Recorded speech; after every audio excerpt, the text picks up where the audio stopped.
All right, so we are live, and this is welcome to the what is this like the fourth installment of Let's Take Our Shirts Off and Talk About. So welcome everyone who is here. Let's see, let me see if you're here in the chat room, give a shout out. Let's see, I see some of you are already here. There's a little bit of a delay. But pants off Friday, baby. Patrick says. All right, pants off Friday. I don't know about Friday. Graphite Gaming. What's up, man? Jin Lee. What's up, Jin Lee? Neo J. What's up? Eugene Sky. What's up, man? Bailey Case. Slow mode is on. Yeah, slow mode is on because otherwise some people like take advantage and they start spamming the channel. So you can slow mode means you can only like do one message every 60 seconds or something like that. So, I think we can live with that. So let's see, Superman. Hey, Superman. He says, "Looking cut, man. Any updates on the fitness course?" Yeah, actually, so I'll start off with that on the fitness course. For those of you that have been wondering about the fitness course, I've been talking about putting out. What I'm doing, what my plan is, at least, is I'm running a half marathon this weekend, which is my last one I've been training for. Trying to set a PR on that.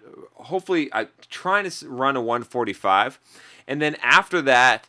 My next thing that I'm going to be doing is I'm going to be signing up for a physique composition competition, right? So bodybuilding physique, not this regular bodybuilding because you can't compete in there unless you're totally you're going to be juiced up. But physique is where I could compete. So I'm going to be training and competing in that. And in the process of getting ready for stage, I'm going to get in my best shape ever. Okay, gonna lean up even further. I'm still, I'm pretty low body fat, but scale says like 9 or so, eight, maybe 8.5%. But I'll be getting down to 7, maybe 6% for that.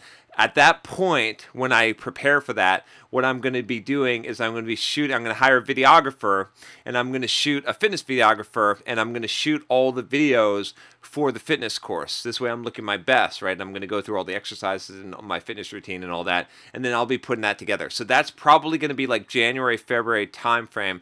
At least that's the aim. So I am putting this stuff together. Now, some of the reason why it's taken me a while to get this fitness course together as well, and the diet stuff is because I've been tweaking the diet. Like, I want to give you guys something that I've dialed in that works really, really well. And I keep on making changes, and I keep on seeing improvements as I'm making changes. So now I've hit the point where I believe I've got it really, really dialed in as far as the nutrition and the workouts. I actually switched to full body workouts 3 times a week, which is actually better than what I found with the upper body, lower body switch that I was doing, which it seems crazy because this is like a beginner workout. But I'm weighing right now about 230, and I'm lean, pretty lean. So it's working, right? I'm going up on muscle mass, and I've got the diet dialed in. So again, this will be coming out. So for those of you that have been waiting, so all right, that answers that question. Let's see. So I wanted to talk a little bit about I said let's take off our shirts and talk about what do you do when you feel like shit. I had a bit of a shit week this last week. I can't really tell you why. Like, it's just one of those things where you just feel like crap. I felt like the videos I was making were not connecting. Like, it just wasn't clicking, right? It wasn't happening, and I just wasn't feeling motivated in like doing the workouts or doing the work. And I thought I'd answer some questions around that and talk about that a little bit if you guys are interested and will entertain me, entertain my thoughts on this for a bit. So, maybe we can start off with some questions, like, if you guys have some questions about the subject, or you guys just want to know about fitness stuff. It's like all the fitness questions. Hey, what's up, Mr. Vimmel? 5 a.m. in Poland. All right, up early. I will answer that question real quick while I'm waiting for some questions to come in on how many calories do you eat a day generally. When I'm cutting, 2,000 in one meal. That's it. About 2,000. And I've been measuring out meals actually for the last couple of weeks, and it's been 2,000. So that's not a lot, but that's how it goes. So Nicholas says I feel like shit every day. You shouldn't feel like shit every day. If you feel like shit every day, you're doing something wrong. So that's one thing too, right? If you feel like shit every day, let's talk about this for a little bit here. If you feel like shit every day, it's an indicator that there's something wrong with your life. You're doing something wrong, right? Like serious depression like that, where you feel like shit every day. I know some people want to medicate it, and I'm not saying that there's not potential for, like something actually being wrong with you. But most of the time, for most of us, if you feel like shit every day, it means that you are doing something wrong in your life and you need to make changes, right? This is like our bodies and our minds are pretty good at telling us when things are wrong, right? And so if you're constantly feeling depressed, if you're constantly feeling like shit all the time, it's a warning, it's an alarm system going off that's telling you, your psychology is telling you that you have something that you need to fix or change in your life. And so if you just keep on ignoring it and you keep on doing the same shit, you're going to get the same fucking result. So if you're getting that result, if you're feeling like shit every single day, you need to take a hard look at your life and you need to say, what do I need to fucking change, right? And you need to think of this as a good thing, right? When you feel like shit like that for an extended period of time, and I've gone through this myself, I have made changes. It has been an indicator to me that I am not living the life that I'm supposed to live, that I am not doing the things that I'm supposed to do, and I have to make changes. Otherwise, otherwise I'm going to continue to feel like shit. Now, the other alternative is to go to the doctor, have them prescribe you something so you don't feel like shit, but you're not solving the fucking problem. You're just getting rid of the symptom. I'm not saying that the medication isn't going to work and is not going to make you feel good, but if I am feeling like shit, I want to know why. I want to know what is going wrong in my life that I need to change, or what way do I need to grow in order to get out of this. So that's what I said. If you're feeling like that all the time, that's the thing. Let me see here. I'm enjoying your shirts off stream that coincide with my Pants Off Friday and AUS. Okay, I don't know what this Pants Off Friday thing is. Someone wants to know here. Let's see. All right. Yagnesh says, what kind of things do you do to help you mentally push out of feeling like shit? So here's a good one. This is a good question. So in order to mentally push myself out of the shit feeling, one of the big things that I do is I remind myself that all things are fucking temporary, right? So if I know from experience, right? How many times have I been on the roller coaster and I've been in the valley, but I've also been at the peak? And I know that a couple things, right? First of all, when you're in the valley, the peak is the next thing that's coming, right? That it has to, right? Cycles work that way. It's a sine curve, baby, okay? And so if you know that, again, this is not the same thing as feeling like shit every day. I told you that already. If you're feeling like shit every day, you need to fucking change something. But if you're in the sine curve, in the valley, all right, that means that the next thing that's coming is an up, right? And so I tell myself this, I remind myself that what you have to do when you're in the valley is not fuck everything up.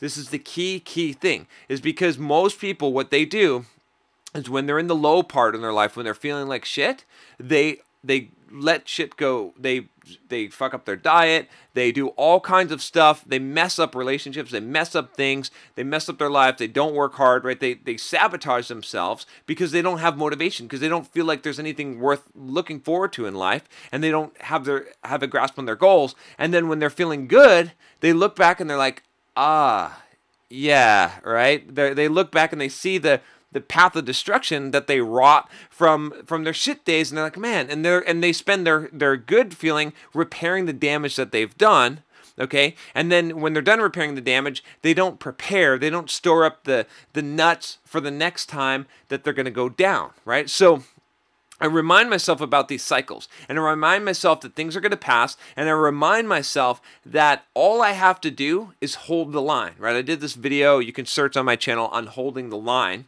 okay? And the whole concept is this, is that when you're feeling like shit and you're not feeling motivated, what you got to do, your mission in life, is just not to lose yardage. Don't lose yardage. That's it. It's not fucking go higher. It's not any of these things. It's just don't fucking lose yardage, right? You got to hold on to the line where you're at. You hold the line and you just grit your teeth and you bear it, right? So that's one thing I do psychologically.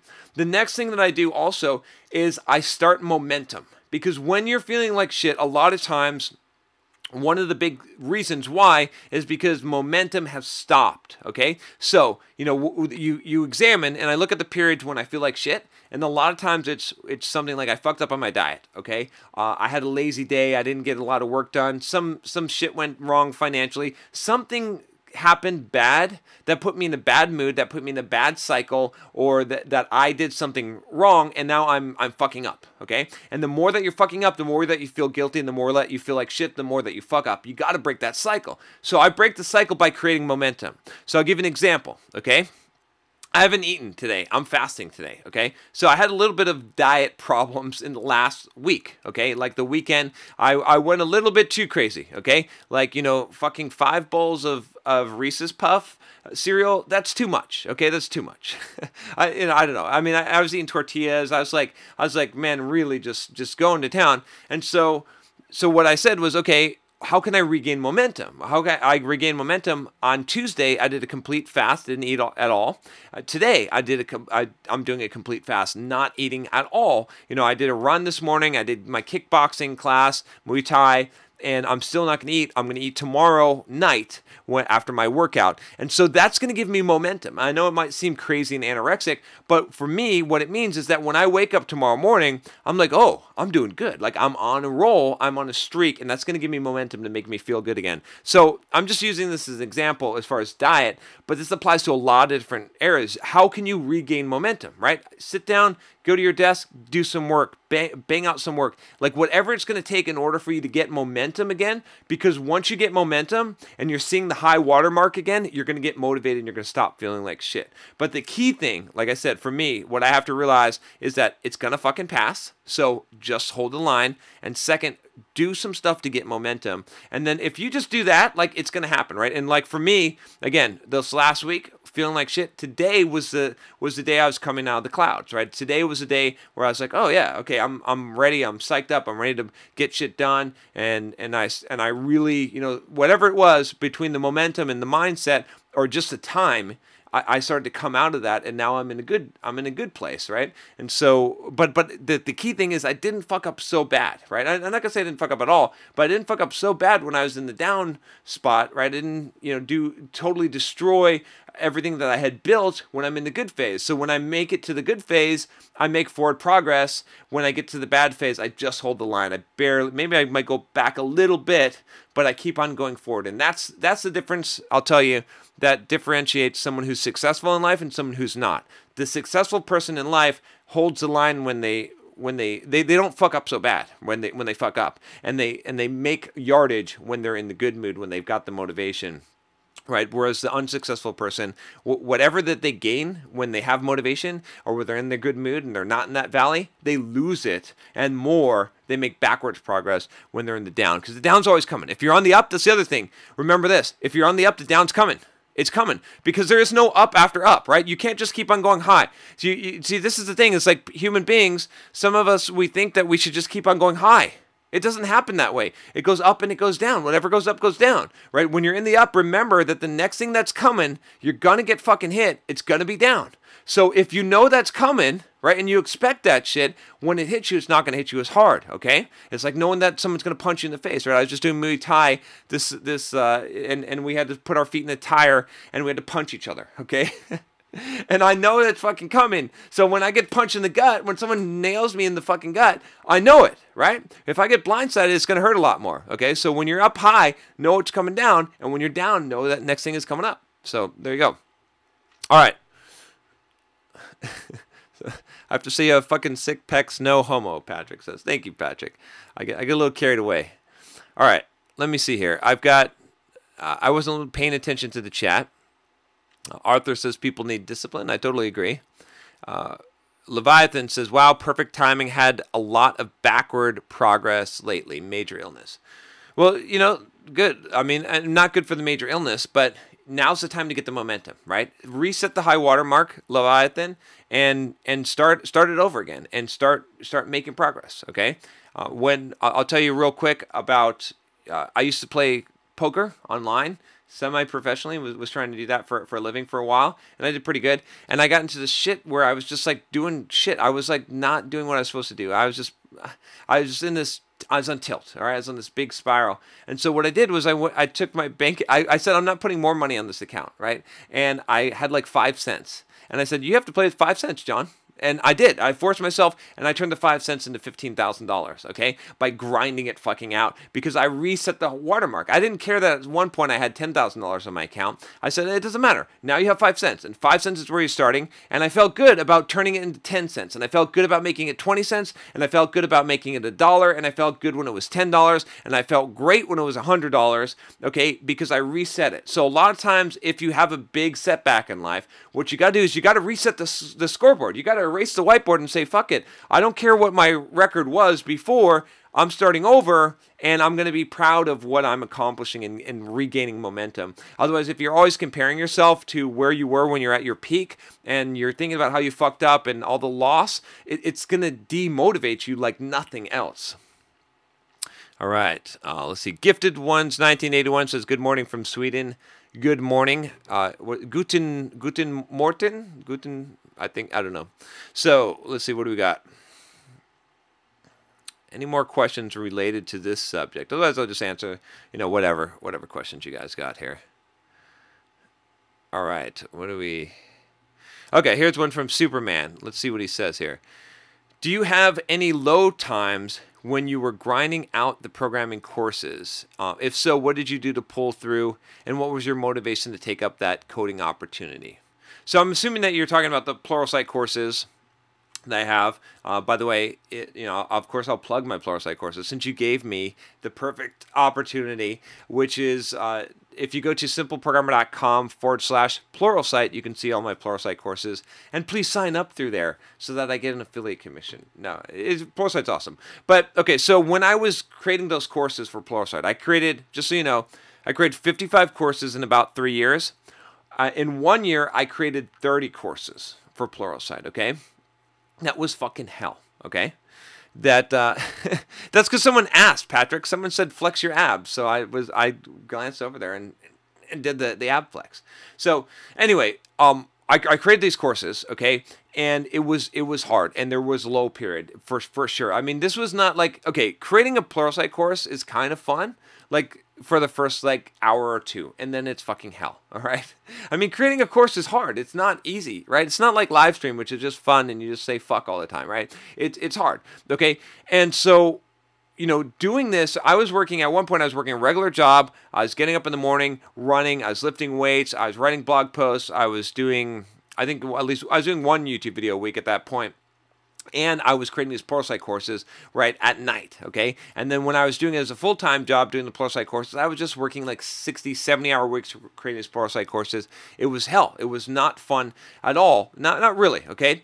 But here's what got me through it when I was at those low points is there was a couple things. Actually, I remember distinctly. Okay, so the first thing I'll tell you was that I envisioned, I basically told myself, hey, John, you know what? This is your golden opportunity in life, right? If you fucking bust ass right now, if you do this, if you get these courses done, if you make more courses than any other author on Pluralsight, you're guaranteed to make enough money to retire. You will be rich, you'll be set for the rest of your life, you'll never have to work again. If you can sacrifice 2 or 3 years of your life of going through fucking hell, this will change your life. This is a life-changing moment. You have this power. You can make this decision and do it, right? So this was the thing that was going through my mind. Every morning when I woke up, I was like, why am I fucking doing this? I'm doing this so I never have to fucking work again in my life, right? That was what was my mindset, and that was what was going through my mind.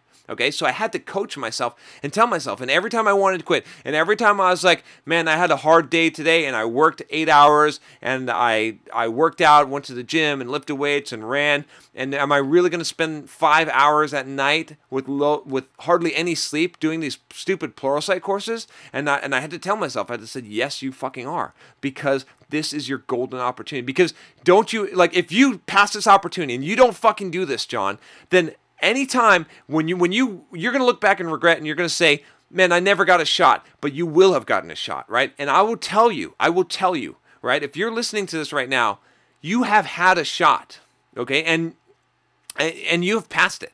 You have had the fucking shot in life. I know it, because you're going to get multiple ones of these in your life, and it's up to you to take one of these, opportunities. You might think you've never had the opportunity. That's not fucking true. You just didn't recognize it for the opportunity. Everyone gets an opportunity, right? Opportunities come. There's a lot, and I've passed some in my life, but this one I latched onto, because this one I said, I am going to make this fucking happen, right? And I know this, right, because if you look at all the other Pluralsight authors that were there at that time, right? There was maybe like 40 of them.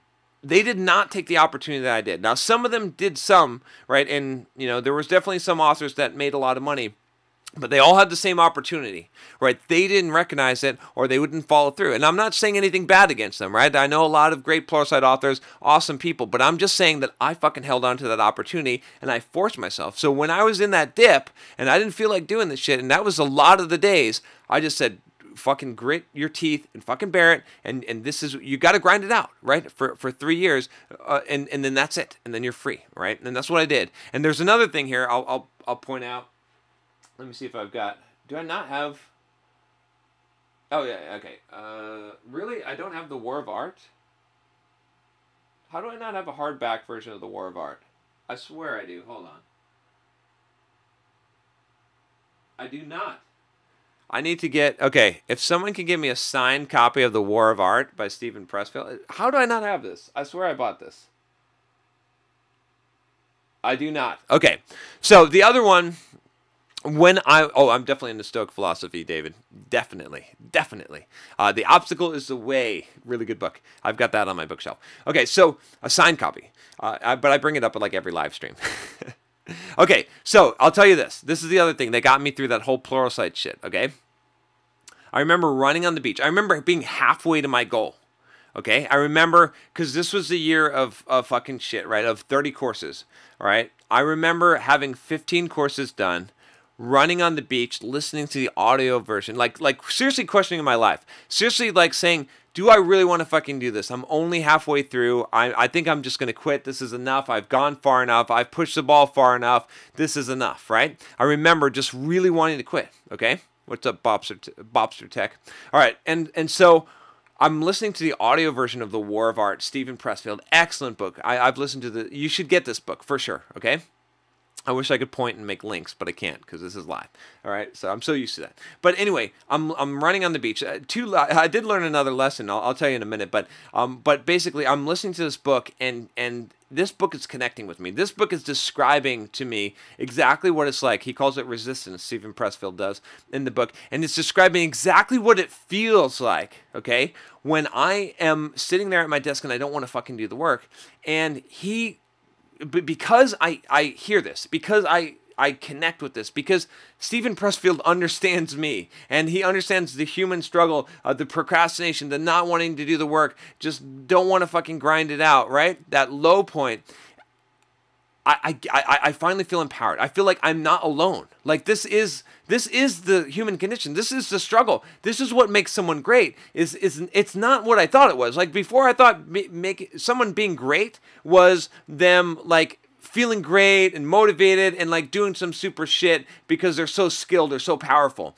But what I realized when I was listening to that book was that being great is when you feel like shit and you fucking do it anyway. You grind it out no matter what it fucking takes, and you go through the hard time and you just fucking grin and bear. You put yourself in front of your desk and you put your hands on the keyboard and you do the work, as Steven Pressfield would say. So that book changed my mindset. When I listened to that book, I got on fire because my motivation was changed. Now it was like, it wasn't just making the money. It wasn't just retiring. It wasn't just about, doing the 3 years, getting the courses done and never having to work a day in my life. It was about becoming the fucking man. It was about becoming the person that I was capable of becoming. It was like, I knew that I had to fight this battle, that the battle would begin anew every day, right? As he says in the book. I knew that this wasn't something that I was going to do and be done with, that my life was going to be a fucking struggle, and every single day I was going to get up and I was going to fight the battle, and that was the good fight, and that's what it was about. And growing myself and growing my character by forcing myself to do that was a higher value to aspire to than anything that I was trying to do before, and that's what clicked for me. Now, it doesn't mean it was easy. It was still just as fucking hard, but now I was expecting it to be hard. I was embracing that it was hard, and I was like, I'm going to fucking do this because this is what it takes to be great. And I don't want to fucking die and not be great. You know what I mean? That's what I thought in my head. And so that book changed my life. So that was a really, really good book, definitely. The other thing I learned running on the beach while listening to that book is that you should not run 5 miles in just swimming trunks with no underwear, chafing. That was a fun lesson. So, what do we got here? Here's a link to War of Art free on your YouTube. I don't think it's free, but let's see. All right, what else we got here? David Maris wants to know if you still do some exercises from Psycho-Cybernetics. Do I have that on my bookshelf? I need a copy of that too. I definitely need a signed copy of The War of Art. I need to. I'm looking for, like, I'm trying to get signed hard copies of some of these classic books.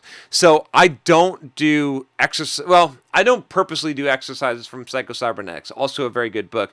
The visualization exercise. I don't like purposely think about it, but I do it just unconsciously. Like when I'm thinking about things I'm going to do in life, or things I'm going to accomplish, it's almost like automatic. I envision it, I play it in my head. When I lay down, when I go to sleep, or when I'm taking a break and I'm just kind of like daydreaming during the day, I'm envisioning, I'm playing forward what I expect to happen and the outcomes that I want to see, right? So I'm going to be running this half marathon, right? So many times I've envisioned in my head running an 8-minute mile and feeling good about it, right? And that helps me. So Psycho-Cybernetics, if you haven't read that book, definitely good book. I'm not going to get into all the details right now. So let's see. What's Zach Life says, John, I feel like shit. Not a sleepy, unhappy like face. I'm 18. I have no money. Nobody believes in me. All I do is code in class. My goal is to release an app to the App Store to make money. Is this a good idea or get a job? I'll help you, Zach Life. Yeah, fucking do it. Do it. Release the app to the App Store. You know what? If it doesn't work, if it doesn't work out, then get a real fucking job. But just go do it, right? So you got no money, nobody believes in you. All you do is code. You just want to release an app to the App Store? Do it. What's stopping you from doing it? I want you to set a deadline, and I want you to release that app to the App Store. I want you to set a deadline, a real deadline. I want you to go to your calendar right now, and I want you to pick a date. Let's say 1 month from now. 1 month from now, you're going to fucking release your app to the App Store. So you're going to have to figure out what you need to do. You're going to have to get it done. You're going to have to ship that thing, and you're going to have to put it in the App Store. And you know what? If it doesn't succeed, that's fine. Then do the next one. Then do the next one, right? Don't give up on this, all right? It doesn't matter if people don't believe in you. It doesn't matter if you don't have any money. Like, go and do what you got to do, and don't make any excuse for it. Because right now, what you're doing, I'll tell you, you're wallowing in pity. Right? You're in self-pity. You're like, oh, I don't have any money. Nobody believes in me. All I want to do is code. I don't know what I'm doing. Fuck that. Pick something. Drive towards that, and you don't have time. When you're busting ass, when you're going towards your goal, you don't have time to feel sad about your situation because you're too busy. You're too busy to be angry. You're too busy to be sad. You're too busy to care what other people are thinking because you're trying to get your shit done. You see what I'm saying? When I'm trying to get my shit done, I could give a flying fuck what anyone thinks or what is going on in my life. I only care about getting my shit done. So when you're in this kind of mood, when life isn't going for you, pick something and throw your whole self into that thing and go after that thing, right? And that is going to give you the drive. That is going to give you the focus that's going to make all the other stuff in your life seem irrelevant. But when you're dwelling on all the shit that's wrong, that's what you don't have time for anything else. You feel bad. You don't feel motivated. You don't have the drive that you need in order to succeed, and your life keeps on being shit. So when you're in a situation where it's already shit and you got nothing to lose, then just take everything and pour it. It doesn't even matter what it is, honestly. It doesn't matter. If you pick the job, that's fine. Pour your fucking life into that, but pour your life into something, all your energy into something until you're successful at it, and that's gonna be your drug, man. That's the thing that's gonna make you feel good. That's the thing that's going to make you high. That's the thing that's going to pull you out of this pit. But if you're in the pit, don't look at the pit. The big mistake that people make is when they're in shitty situations is they look at how shitty their situation is, right? What's that quote? When you're going through hell, best keep moving, right? The best thing to do when you're going through hell is keep moving. So keep fucking moving. You got to figure out some way to keep moving. All right, let me see what we got here. Incredibly gay, says your tits are very distracting. That's the whole point of, let's take our shirts off and talk about. Ha, it's Sergio. Hey, what is this book here, bro? He says, As a Man Thinketh is a very condensed, a really good book. Yeah, it actually is. I got it right here. So, all right, let me see. Okay, someone wants to know Socrates wants to know if there's a free upload of The War of Art on YouTube. Let me tell you something. Fucking buy the book, dude. Like, don't try and get free shit. People are trying, like, why would you waste your fucking time trying to get free shit? Like, again, I'm not trying to pick on you, but I just want to make this point real quick, okay? The War of Art is like a $9 book or something. I don't know. The ebook is maybe like $5, okay? Instead of, like, okay, you can spend, like, maybe an hour on the internet trying to find a free version of the fucking book, and you can find it, right? You can find some of my stuff for free online, whatever. But why not, instead of doing that, find a way to make $5 or $10 or $20? I bet, if instead of you thinking how you can get shit for free, right? And this goes for all of you. This goes for anyone in this mindset. This is just a common mindset. Sometimes we try to get free shit when we could just make money, right? If you spend 1 hour trying to get some free shit, okay, you might get it, and you're going to gain that thing, and that's it. But instead, if you spend that same hour, I bet you can figure out a way to make $20. I bet you that you can figure out a way to make $20 with the same amount of time, but you're going to get a much better benefit. You're going to feel good. You're going to pay an author, okay? And you're going to have some money in your pocket left over to buy some fucking tacos, right? So when you're trying to get free shit, that's just stupid. It's stupid because it doesn't make any fucking sense to me, because I'd rather spend the time that I would invest in getting free shit in actually producing something, actually creating something, and figuring out some way to make money, right? Like, it's so much easier to make money than it is to save money. So many people are so loss averse, right? They don't realize that the world is full of opportunity. And so anytime that you're in that situation where you're trying to, like, you're holding on to things, like you don't want to lose something, you don't want to give something up, you need to flip that around and say, how can I get something? How can I figure out the way that I can create some value in the world and get some value from that? That's the mindset. If you have that mindset, that's going to be much more successful. Again, I'm not trying to pick on you for trying to get a free book. I'm not judging you as a person. I'm just saying that so much better spend that same hour and challenge yourself, right? I mean, challenge you. I'll challenge you, right? Like, I want to see you get that book, but I want to see you pay for the book, and I want to see you figure out some way to earn the money in an hour or two. Maybe it takes you 2 hours. So what? You'll feel better about it, but you'll have achieved something in life versus getting some free shit. You achieve nothing. What is it? Like, you're not going to get any benefit from the future from doing that. So let me see here. But what if you can find it in 5 minutes? I don't know. How can I answer that fucking question? Like, then what? Then figure out a way to make $10 in 5 minutes, right? How much of a person will you be being able to do that, right? Figure that shit out. And here's the thing, okay? Kafa Bayaf, whatever your name is.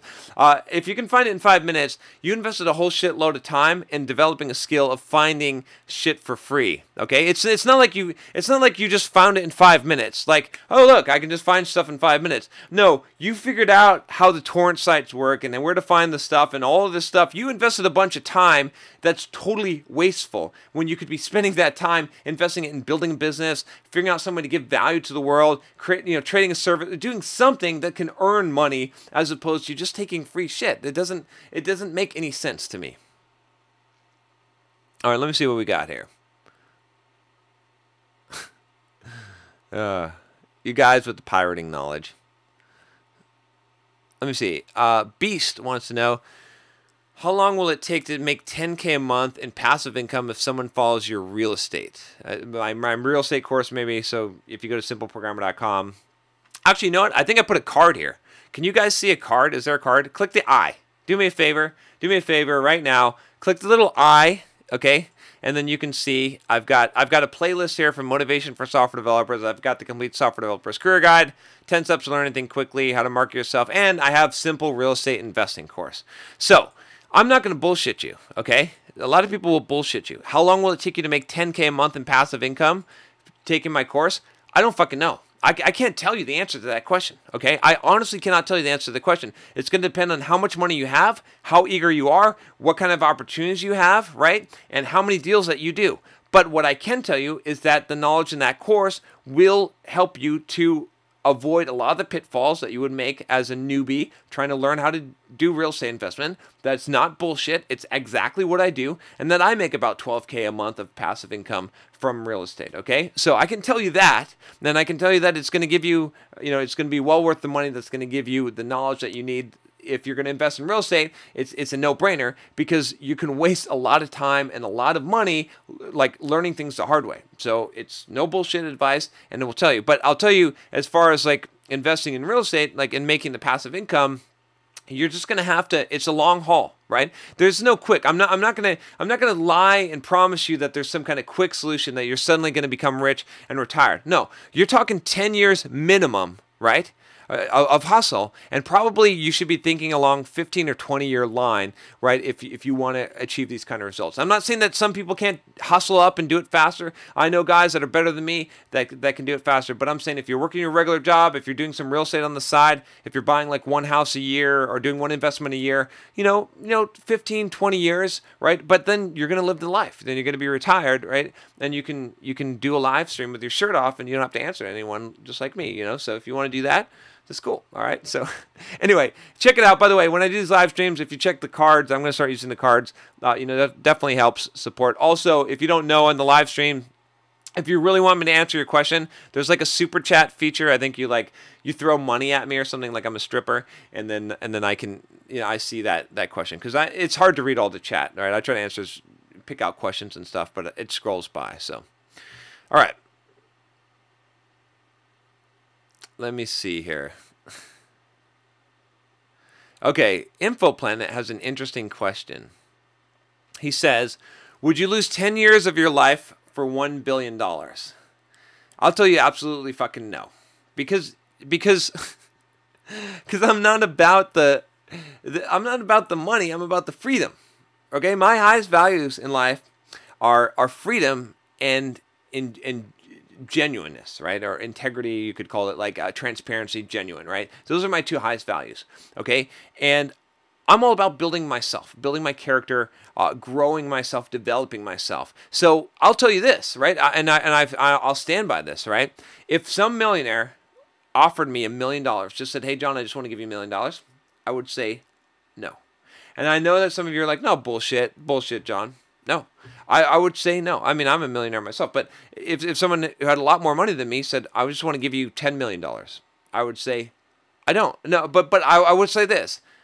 I would, if you show me a way to earn it, right? If you dangle this carrot in front of me and say, look, here's how you can earn this, right? And it feels authentic to me that I would earn it, I would be all over that. I'm glad to make 10 million bucks. You see what I'm saying? But if someone were to hand me it, I would not want it. The same thing, it's even worse. So you can imagine how bad of a deal it would be for you to give me $1 billion, right? And then I have to pay 10 years of my life. That's not earning it. That's just losing time. That's just losing shit. That's just losing opportunity, right? And I know some of you would make a different decision, or you think you would, and you think it would be a good decision. But I'm telling you, right? Life is not about... It's not about the goal, okay? It's not about the thing that you achieve. It's about who you become on the way to achieving it. And I know that some of you will not learn this lesson until either you're going to learn it the hard way, or maybe you'll never learn it at all in life. But you're going to have a lot more chance of being successful in life if you really understand this, right? Because when you make it about the goal, when you make it so result focused, you're setting yourself up for disappointment. And I'm not going to rehash this. I think I talked about this already on the live stream multiple times. But I would definitely make that choice. And I would recommend that you have that same mindset of making that same choice and saying, like, I don't want shit that I didn't earn. I don't want anything in life that I did not earn myself. Because it's not about the thing. It's not, the thing will make you happy for a short amount of time, right? I have had a lot of opportunities in life to have a lot of luxuries in life and to have things that I always dreamed about having and wanting, and power, social power, all kinds of things, right? And when I've gotten them, I've enjoyed them for a period of time, but then I stopped enjoying them because it wears off. It's the hedonistic treadmill, right? Because it's not about the thing. So getting some money or getting something, I'm not saying you're not going to have fun. I'm not saying you're not going to go to the club and you're going to be a fucking baller and get a table service and all that shit and everything that entails, and that you're not going to have a fun time for maybe a year. But after that, what happens, right? And does it even last that long, right? It's not about that. And then that emptiness that's going to come after that, oh man, that's going to shake you to the fucking core.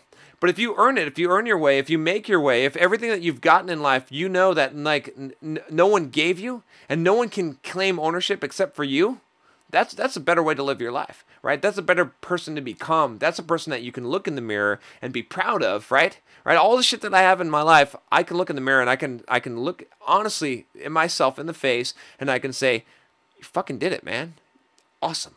Right? I can look at it, right? I can look at my, I can look at my live stream and my pecs and I can say, there's no fucking steroids there. You didn't fucking cheat. You fucking earned it. Every hour that you spent in the gym, you fucking earned that, right? You know what I mean? Like, those are the things that matter, right? Those are the things that, like, because you got to wake up. The only constant in your life is you. Every day you're going to wake up and you're going to see yourself in the mirror and you can fucking fool the world and you can fool everyone else and you can look like a fucking baller. But you're going to see yourself in the mirror, and then and you've got to face it up. And you know when you're bullshit. You know when you're fake. You know when you don't have confidence. You know when the shit was given to you that you don't deserve, right? So don't take it. Don't take that route. All right. What's up, Skylar? Let me see. Incredibly Gay wants to know, how many men have you slept with, John? Just myself. That's it. Okay, let me see what we got here. How many women have you slept with? I'm not going to answer that one. Let me see here. All right. Someone said bullshit, John. Oh, people are BSing that I wouldn't take $1 billion or whatever, $1 million. Yeah. You don't know me. You don't know. Like, you should, if you stick around long enough, you will figure this shit out, guys. I wouldn't do it. I wouldn't fucking do it. Like, you can doubt it all you want. But yeah. So, okay. Just out of curiosity, here's a good question. I'm just curious, okay? And I'll answer some more questions, but how many of you, like, by a show of, say BS, if you think that it's BS, that I would take the $10 million or whatever it is, or trade 10, let's say that if someone gave me $10 million, that I would just take it.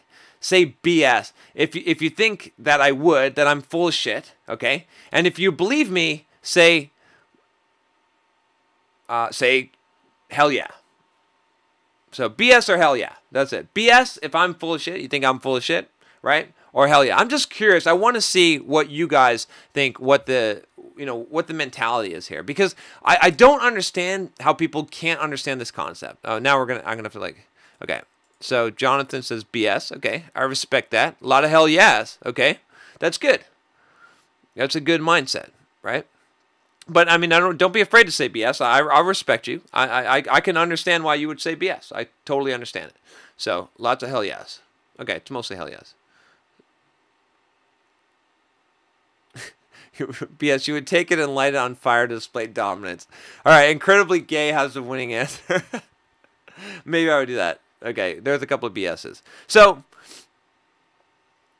yeah, okay, that's cool. I mean, again, I'm not trying to judge you guys that are saying BS.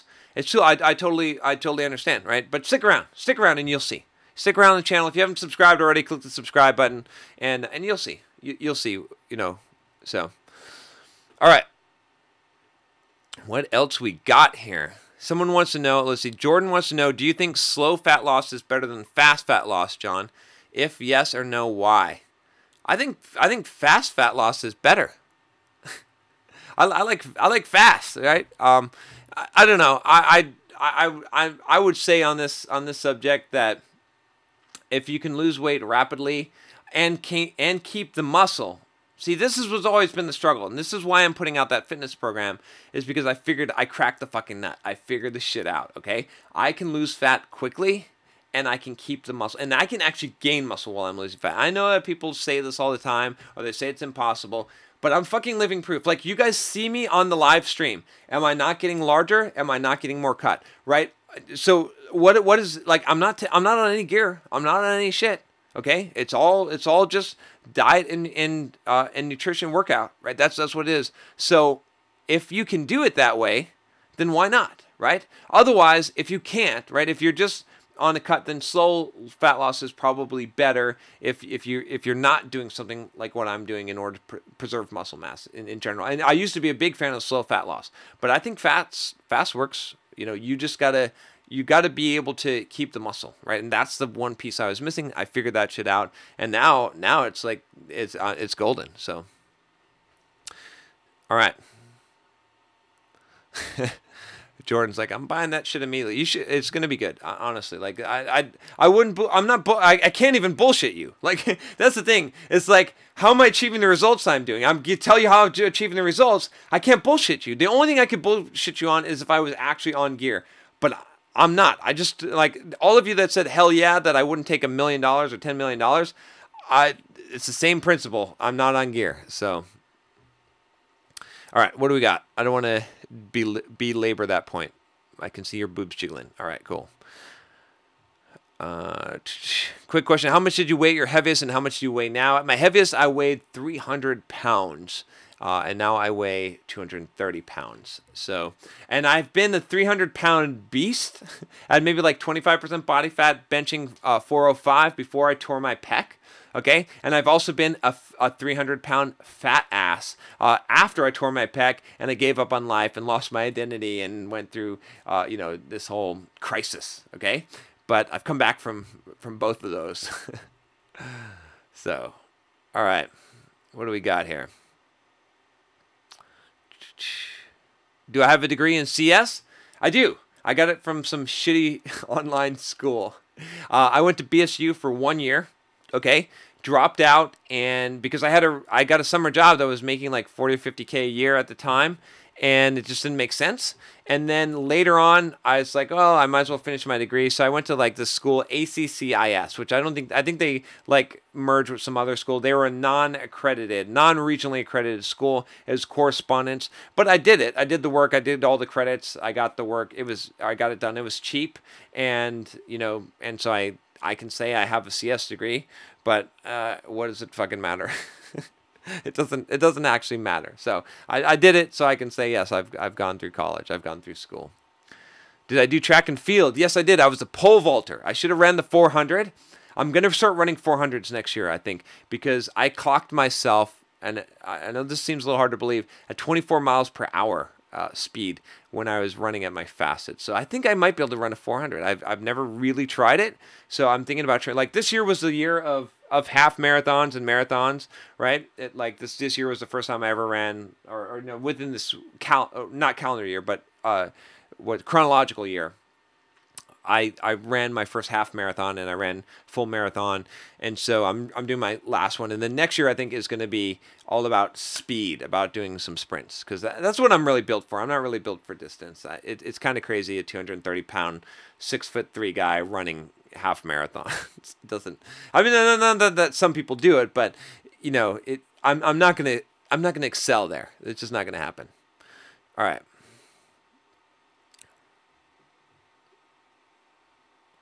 All right, what do we got here?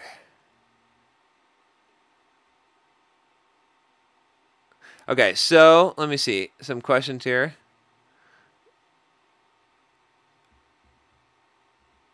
What do you think about? Let's see. This is from InfoPlanet. Oh, wait a minute, hold on. Let me see this. Okay, all right. Here, this is a good one. I think this is a good one. Well, gosh, there's a couple of good ones here. Let me see here. I'm gonna answer this one because it's a different question. Okay, so this one is from Interwebs. What do you do if you're afraid to approach a girl? I like that question. So, what do? You just fucking do it. You just fucking do it. What you do is you do this, right? I'll tell you this, okay? Is you decide. See, anytime you're afraid to do something like this, you need to play your life forward and decide how shitty your life is going to be if you don't ever fix this problem. And if you can't fix it now, you never will, because it doesn't get easier. Because fear doesn't get easier, right? I've talked about this before, but fear doesn't, courage doesn't just manufacture itself, okay? It doesn't just manifest. You have to decide that you're going to be courageous. And what you have to do also is you have to eliminate the dependence on the result. So if you are afraid to do something, you know, interwebs, you're afraid to go approach a girl, just fucking do it. I know it sounds very, very basic, simple advice, but I show guys this all the time. I'm like, watch this. I just fucking do it. And yes, it's easier when you've done it before, so you have to start. If you don't start, it's not going to get fucking easier, right? So just do it, right? Because you think that someday you're going to, like, it doesn't matter where you are or what you're doing. You're never going to be more courageous than you are now. You're not. You choose to be courageous, right? You don't choose to have a fear or not, but you choose to be courageous, right? So if you've got a fear, then you have to choose to be courageous. And if you don't make the choice now, you're never going to make the choice, right? If you can't make the choice in this moment right now, it's because it's not going to get easier. In fact, fear grows. Fear gets harder. You get more scared of shit that you don't confront. So you got to decide if you're going to live your life in fear or you're going to conquer the fear. And think about the consequences. What are the consequences, right? Forget about the result. Don't even care about the result. Don't even care about having a successful outcome. In fact, pray for the worst fucking result possible, okay? I'll tell you, the best thing that could happen to you, honestly, if you got the stoic mindset and if you can bear this, is that you go approach a girl and she laughs in your fucking face. And not only does she laugh in your face, but you're on the bus and there's like this really, really baller black guy and he's like, oh, and he's laughing at you and his buddy's laughing at you and a bunch of girls are laughing at you and everyone's laughing at you and you got to sit on the bus the whole fucking time and ride because it's a 30-minute bus ride. No one gets off for 30 minutes. They just keep looking at you and laughing at you. Why will that be the best thing that will happen in your life? Because when that happens, everything else is going to seem so simple and so trivial. You're going to hate it in the moment. You're going to be so embarrassed. You're going to be crying. You're going to be crying into your jacket, but you're going to get off the bus and the next day you're going to be like, I fucking did it. I didn't fucking care. You cared, but you're going to pretend like you didn't fucking care. And you're going to be like, you're going to feel invincible. You're going to be like, man, I had balls. Man, I had courage. And then what's going to happen is the next time that you do it, and you'll be like, it can't get worse than this, baby. It can't get fucking worse than this. This is the worst. I already been to the worst. I already seen the worst, right? Right? And then it's gonna be easier. And you're gonna do it again, right? And you're gonna get that fucking high. And once you feel that high, there's no high in life better than overcoming your fear. If you look back at your life and you say, when was the time I was the most excited in my life? When was the time where I felt the most alive? Every single time, right before that moment was fear. I guarantee you, every single time, right before that moment, think about it now, was fear. And it's fear that you overcame. And so if you want the greatest fucking high in life, it's overcoming fear. So think about that. When you think about approaching the girl, when you think about you're afraid of that, think about the benefits that you are going to get, not even from the result. Fuck the result for now, because you're gonna be a blubbering idiot the first time you do that shit. The first 20 times you do that shit, you're not gonna get any kind of result. She's gonna laugh at it. Like, she's not gonna laugh at you, but most girls will be nice. But you see what I'm saying? Like, you're not gonna get any kind of good result. It's not gonna happen. But that's fine. The good result you're aiming for is to fucking grow as a person, is to get that fucking high of knowing that you actually have fucking balls. That most guys don't have balls, but you have balls, and you fucking did it, man. You fucking did it. That's the thing that's the good part. That's what you should be aiming for, and that's a guaranteed outcome, baby. It's a guaranteed outcome. If you fucking do it, you will feel good, right? And you will get that fucking high. So go for that. The results, those will come later. Those will come, and when you get in this, oh man, you'll be awesome, right? But you got to do this, right? So go and do it. Go conquer your fear, and have some fucking courage. Have some balls, and then you can be, and revel in the fact that when you do this, it's gonna feel so good. It's gonna feel so good, especially if you get the worst, right? Let's get fucking punched in the stomach really fucking hard, so that we're not afraid of getting punched in the stomach anymore. Let's go do that, right? Let's go do stuff that makes us really uncomfortable and really hurts, so that we don't have to fear this shit anymore, right? This is what life is about. All right. And a follow-up question, why don't girls make a move? Because they don't fucking have to. You're the man. Because you don't even want them to. You do it.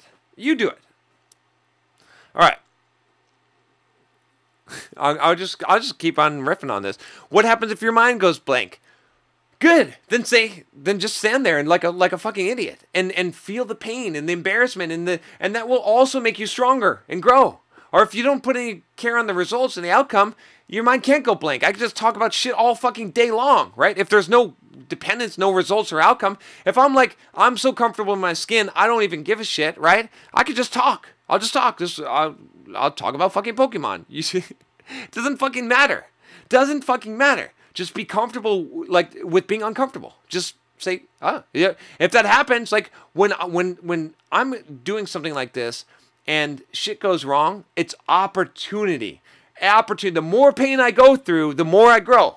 The more awkward the situation is, the more difficult it is, the more I grow. So I'm getting a benefit out of this. So I'm almost hoping that shit's going to go crazy. It'll be an awesome story. It'll be fun. It'll be like, man, adrenaline will be really fucking pumping at that point. You see what I'm saying? Like, so don't worry about this shit. Just fucking do it. Don't get all logical in your head. Don't analyze your fears. Just overcome them. Just force yourself to just say, I want to be put in difficult situations where I'm embarrassed as shit and I feel like shit and I don't know what to do because that's what makes me grow. So that's why I'm charging for it. We're going to see what happens. We're going to see what happens, baby. I don't know what's going to fucking happen. This could be some crazy shit. That's the thing that should be driving you. If you're analytical and you're processing things and you're thinking about this shit, and this doesn't just apply to girls, but it applies to anything, then you're going to talk yourself out of it. You're going to be like, oh, what if I don't know what to say? Okay, I'm going to do this, and I'm going to step over here. Just fucking do a twirly fucking dance and be like, hey, what's going on? Right? Like, whatever comes to your mind, it doesn't fucking matter. Because the point is not to get the result. The point is to have the courage, is to have the balls. So do that. There you go. All right. Is this good? Do you guys like this? Is this solid? Is this solid advice? Give me a thumbs up. Give me whatever. If you think that this will help you. Is this going to help you overcome your fear? Are you going to fucking do this now that I've told you? Right? How many of you? How many of you going to do this? Tell me if you're going to fucking do this. Little bit of a delay here. I'll look for another question while I'm waiting for you guys to respond.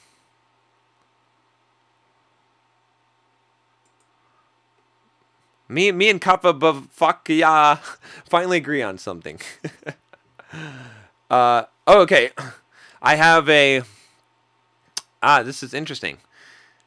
Okay, good. Hey, good. I like to see this. I like to see some people.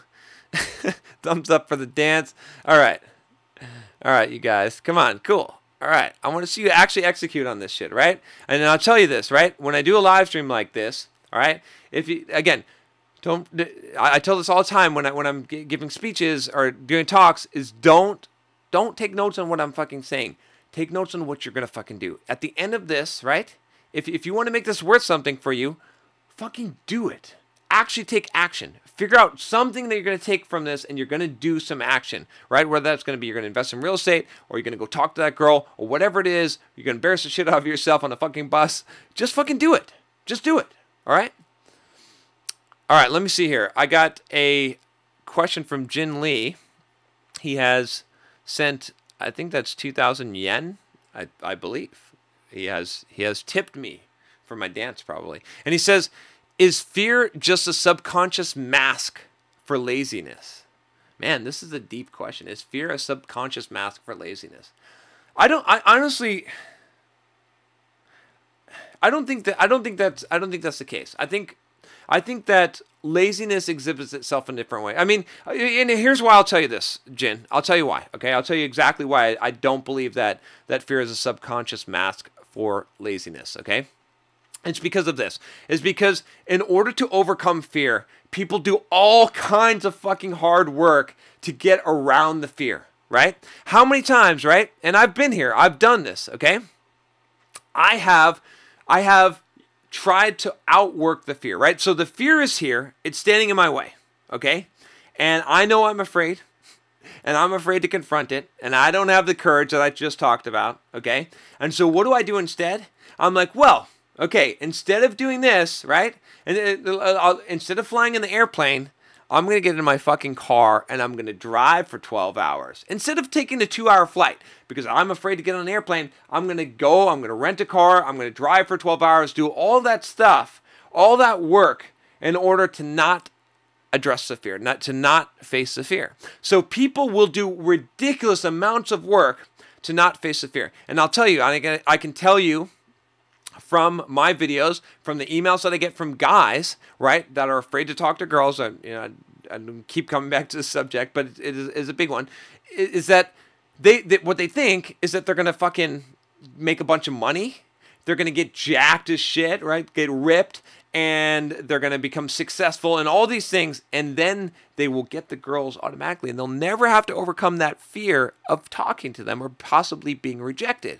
They'll never have to overcome that fear. They're willing to work their whole life slaving away just to avoid the fear. So I don't think fear is a subconscious mask for laziness. I think that it's quite the opposite. I think that people are willing to do whatever it takes, anything, right? They're like Briar Rabbit, anything but the briar patch, right? They're willing to do anything to avoid having to face their fear. And this was me for a long period of my life. I'll tell you that I was afraid to face my fears, a lot of fears in life, and I would have done anything. I would have done anything to avoid them, right? Any amount of work. And I tried it. I tried to do shit, and I did shit, right? Until I realized that I needed to have courage. And so I just want to tell you guys also, if you think that the strategy of overcoming your fear by avoiding it and outworking it and avoiding it some way, going around it instead of going through it, if you think that's going to make you happy and that it's going to make you successful, it is not.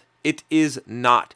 You may accomplish the goal, but you're going to feel empty inside. Like if you have a fear that is holding you back from something in life, there's no substitute for conquering it. There's no way around it. You must face your fear. You must face it. You will never feel like a man. You will never feel successful in life. You will always have it, even if you figure out some way to avoid it. If you figure out some way to never step on an airplane again because you're afraid to get on an airplane, you will always have that nagging you, and you just have to face it. You just have to. And you have to be willing to die. You have to be willing to die. You have to live your life in such a way that you're willing to die. All right, thank you, Colin. I appreciate the 5 pounds. All right. Let me see here. We got some questions. Okay, here we go. David Maris, I think you've asked this question a couple of times, so I will answer it, my friend. He says, how has failure or apparent failure set you up for later success? This is, I'm trying to think how to answer this. So, I fail all the time, okay? And I guess what I would say, the way I would answer this question is to say that if you think that you're going to do something and be successful at it, you don't even understand how many times you're going to fail, right? So, like, I think a lot of people, they practice something or they prepare for something, okay? And they think that they got this one shot and they're going to take their shot and they're going to be successful, right? And they spend so much time prepping and they spend so much time preparing, and they think that the road to success is a lot easier than it is. That's what I would say is, right? Is that they think that it's going to take one try or something. They don't realize that they're going to have to swing 500 times before they get a hit. They think that they're going to get a hit maybe like in the first couple of swings, but they don't realize they're going to have to swing 500 times. And so failure, right? When you face failure and you experience failure and you experience a lot of failure, you realize, you get a realistic view of how difficult it is, right? And how difficult things will be. And so when you have that realistic view of how difficult it's going to be, you're willing to take a lot more swings. See, when you have this perception that, you know, you're only going to need to take a few swings, it's only going to take a little bit of practice, you're going to be good pretty quickly, you're going to have success easy, you just got to follow this path or this, you know, these steps to success, you don't take enough swings, right? You think that, and you see something happen and you don't get the result that you want, and you're like, well, okay, I failed, right? And you think that's over. Right? But when you face failure a lot, when you've gone through failure as much as I've gone through in my life, not getting the result that I wanted, and realizing how many swings I have to take, and whiffing, then you realize that, like anything that you try to accomplish later in life, that success is, the path to success is going to be, it's going to be a connect the dots of failures. That's what the path to success in life looks like. And so you're ready. So you're ready to fail a bunch of times, right? So, for example, I just enrolled in this Muay Thai, doing kickboxing. It's totally different than other martial arts I've done. The fighting stance, everything is different. And so my mindset coming into this, because I failed so many times at other things and have achieved success later, is that this is going to be fucking hard, and I'm going to suck. I'm going to suck. And I'm going to fail a whole bunch, but I'm going to just keep on going, right? And I'm just going to keep on, and eventually I will hit success. So when you've failed enough, then you realize that failure is no indication of ultimate success or not. In fact, failure is what's required. And so you're ready to fail a bunch. You're ready to just swing a bunch. You're ready to take a bunch of risks. You're ready to just go, go, go. And that's what you need to do in order to rack up a success. And so, the more that you've had failure behind you and then had success at the end, the more that you're actually prepared for what it's really going to take. Because what you think it's going to take and what it actually is going to take, those are two different things, right? And so you've got to have enough failures in order to realize that you need more than one bullet in your gun. you need to reload. You might need to reload several times before you hit your target, and that's okay. Because when you have that mindset, then you're willing to do it, and you're willing to take those swings. That's the best way I could describe it. Thank you, Jinli. Appreciate your tip. And Jonathan, thank you as well, my friend. Let me see here. I'm gonna have to be going pretty soon here. This is fun. I'm always like, I don't know what I'm gonna talk about in one of these live streams. I'm like, maybe I should just cancel it. But then there's always something to talk about, right? So, all right. Let me see. Maybe like 1 or 2 questions more. Let me see here. What do we got here?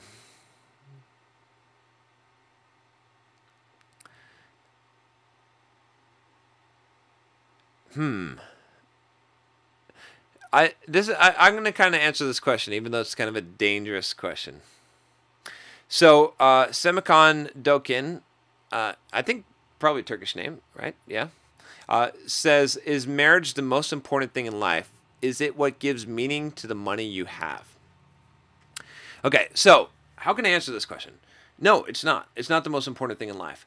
Because whatever you make, like, here's the thing. It's like, and this is why I'll say this, is that one of the big mistakes that a lot of people make is to take one aspect of life and make it the most important thing in life, right? So some guys say, oh, getting the girl or marriage, right, or is the most important thing in life, or my job is the most important thing in life, or making money is the most important thing in life, or being successful, or having a good physique, having nice pecs is the most important thing in life, right?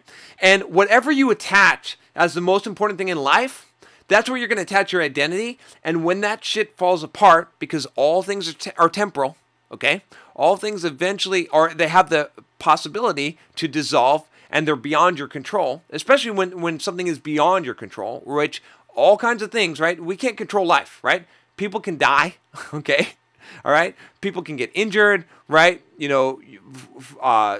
Fortune can take the money that she gave you. She's a fickle bitch, okay? A lot of bad things can happen that are outside of your control. And so when you make something like that, like in this case, marriage, it doesn't matter what it is. I'm going to use whatever it is. When you make that the most important thing in life, and you think that that's what the most important thing in life is, you're subjecting yourself to a complete loss of identity, a complete loss of everything. If you build your foundation on something that is not permanent, okay, then you are going to subject yourself to a really, really high risk. Okay, and that's not good, right? Because you can lose everything that you've built if you've built your whole life around one particular thing. Now, here is something that is constant in your life, and I'm trying to point to a video, but you can look up on my channel. I point to this video all the time because it's a really important video, which is you're always going to be alone.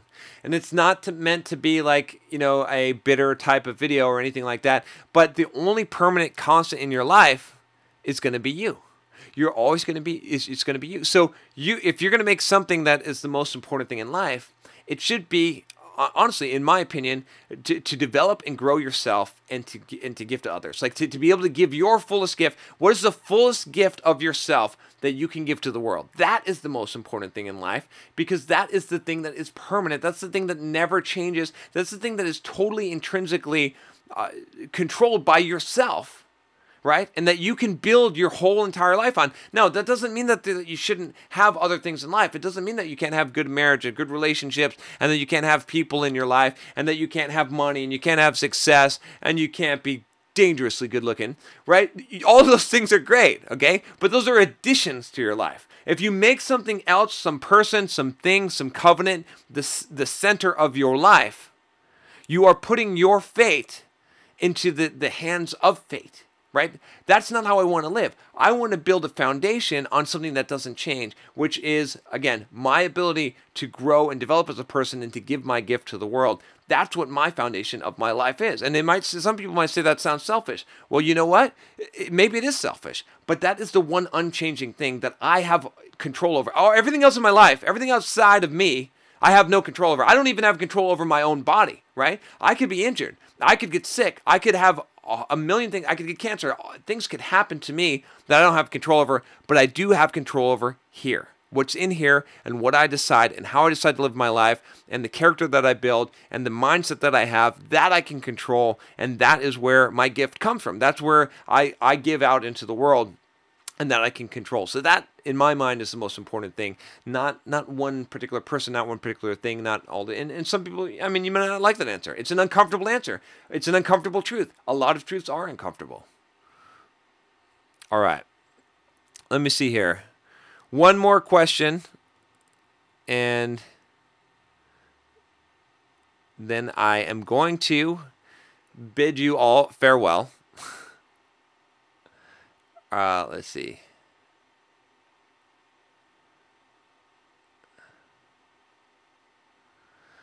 Let me go with all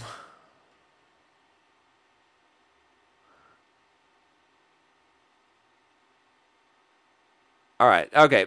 I think this one. I think InfoPlanet's got a good one. You guys, you're too kind. Too kind. All right. So, InfoPlanet, it gets the last question of the night tonight. Is there a way to get motivated at will? This is a good one because I have to think about this one. Is there a way to get motivated at will? I've kind of wondered this a lot, and I've tried to will myself into motivation. What I found is this: is the only way that I found to really motivate myself at will. I think that your mindset, right? You can choose the state that you're going to be in, right? You can choose, if you really decide that you're going to be happy, you can be happy. If you really decide that you're going to be sad, and a lot of people do this, they can be sad. They can make themselves sad. They move their body into the state that makes them sad, right? They do all these things, right? We can choose our state, right? As far as motivation, it's a little bit trickier, right? But what I have found is that if I want to build motivation, okay, what I want to do is I want to change my state to an excited state. Motivation usually comes from an excited state. I'm getting old Tony Robbins on you, but I'm telling you, like, if you can get yourself amped up and jacked up and up, right? So when I'm doing these live streams, right, it's like an hour and a half passes by like nothing. Because why?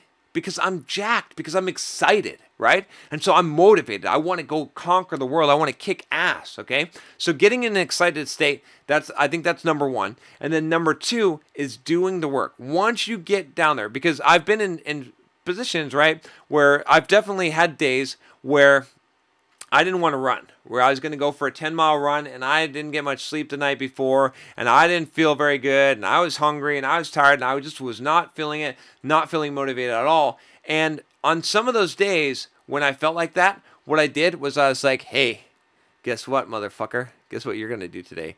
You're going to fucking push it hard. You're going to push it hard, right?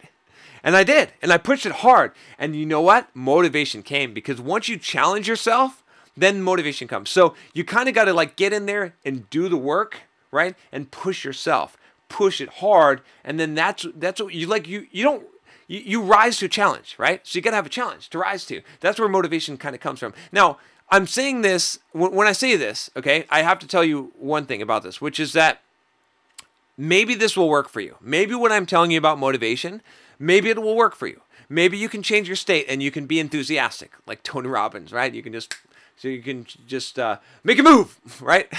You can do that. Maybe you can do that, okay? And maybe you can motivate yourself by challenging yourself and doing the hard work and pushing yourself really hard. And I hope that you can. But don't rely on it. Do not rely on motivation to get shit done. I'll tell you guys this.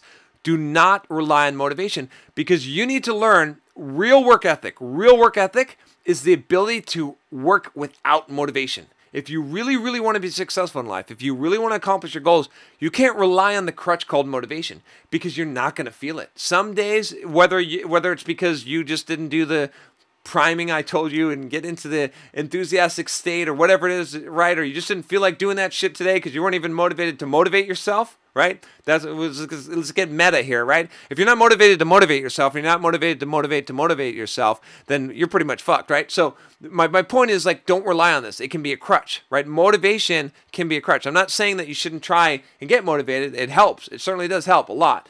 But regardless of motivation, you've got to be able to grind shit out. You got to be like, grinding it out is all about working without motivation, right? That's true discipline, right? Brandon Carter, my good buddy Brandon Carter, says it all the time. I think he stole the quote from Jim Rohn, but he says that that discipline is the ability to do what you're supposed to do, whether you feel like it or not.